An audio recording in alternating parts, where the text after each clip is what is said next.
রথযাত্রা পেরিয়ে গেছে বেশ কয়েকদিন আগে। ব্যস্ততার কারণে ভিডিওগুলো এডিট করে আর আপলোড করা হয়নি। যাই হোক, এই রথটা বাবুই পাখির ছোট্টবেলার রথ। যখন আমরা ইন্ডিয়ায় ছিলাম সে সময় বাবুই পাখি একদম ছোট্ট ছিল, আর এই রথটা সে সময় কেনা হয়। তো রথটা ভালো মতোই যত্ন করে বাড়িতে রেখে দিয়েছিলেন আমার শ্বশুর মশাই। এইবার সেই রথটাকেই বার করে ভালো করে পরিষ্কার করে নিয়েছি, আর রথে দুদিন আগে আমি এই পেপারগুলো দিয়ে রথটাকে আবার ভালো করে সাজিয়ে দিচ্ছি। এই রথটায় বাবুই পাখি রথের দিন এবার টানবে। রথের দিন আমাদের বাড়িতে ছোট্ট করে একটা নারায়ণ পূজার ব্যবস্থা করা হয়েছিল। তো সকাল সকাল একদম ভোরবেলায় ঠাকুরমশাই চলে এসেছেন। আমি একদম কাক ভরে উঠে ঘরটা পরিষ্কার করে পুজোর সমস্ত আয়োজন নিজ হাতে করেছি। এখন ঠাকুরমশাই পুজো দিচ্ছেন, আর পুজোর পরে আমার ননদের বাড়িতেও আজকে জগন্নাথ দেবের পুজো রয়েছে, রথের পুজো রয়েছে। তো খুব ধুমধাম করে সেটা করা হচ্ছে। আমরা বাড়ির পুজোটা শেষ করে প্রসাদ নিয়ে তারপরে যাব ওর বাড়িতে।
আমাদের বাড়ির পুজো শেষ হওয়ার পরে সমস্তটা গোছগাছ করে এখন এসে গেছি ননদের বাড়িতে।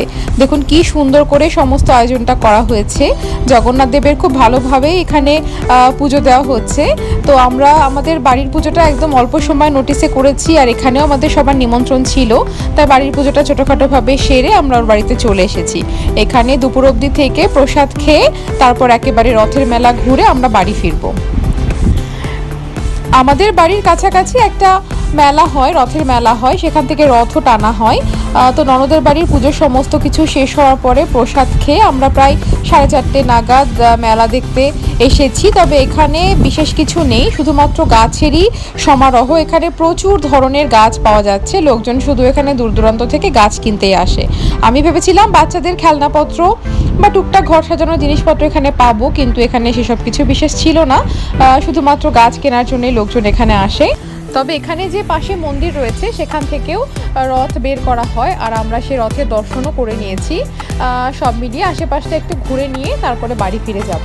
বাড়ি ফিরে বিকেলবেলায় বাবুই পাখি একটু রেস্ট নিয়ে তারপর সন্ধ্যার দিকে ওরা নিজেদের রথটাও রাস্তায় বের করবে।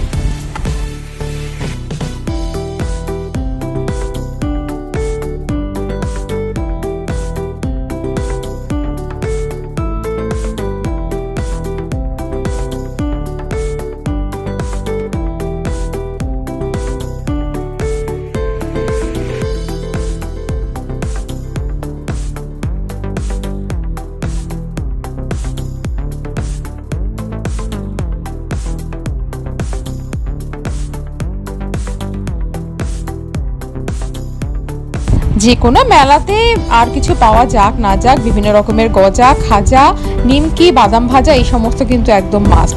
তবে এই মেলাতেও তার ব্যতিক্রম হয়নি। আর এই সমস্ত গজাগুলো আমার খেতে বেশ ভালোই লাগে, তাই অল্প কিছু গজা জিলিপি বাড়ির জন্য কিনে নিয়ে এবার আমরা বাড়ি ফিরবো। ফেরার পথে জগন্নাথ দর্শনও হয়ে গেল। আজকে সারাদিনটা খুব ছোটোছুটির মধ্যে দিয়ে কেটেছে, কিন্তু সব মিলিয়ে বেশ ভালো রকমভাবেই কাটলো। ঠাকুরের পুজোর মধ্যে দিয়ে আর ননদের বাড়ির পুজো খুব ভালো হয়েছিল, সেখানেও খুব ভালোভাবে পুজো দেখে প্রসাদ খেয়ে আমরা এসেছি। আর এখন এই মেলাতেও জগন্নাথ দেবের দর্শন করলাম। এরপর বাড়ি ফিরে গিয়ে বাবুই পাখি আবার একটু রেস্ট নিয়ে ওদের নিজেদের রথটাও সন্ধ্যের পরে বের করবে।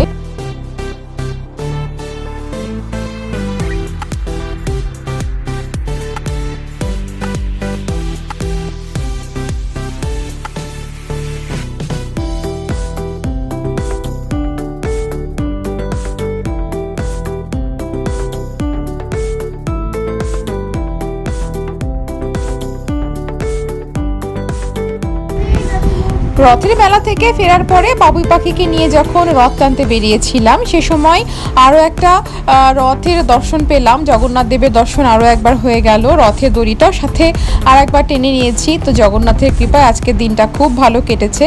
আপনাদের রথযাত্রা কেমন কাটলো কমেন্টে জানালে আমার ভালো লাগবে। সব মিলিয়ে আজকের ভিডিওটা কেমন লেগেছে সেটাও কমেন্টে জানাবেন। সবাই ভালো থাকবেন, সুস্থ থাকবেন। সবার সঙ্গে দেখা হবে পরের ব্লগে।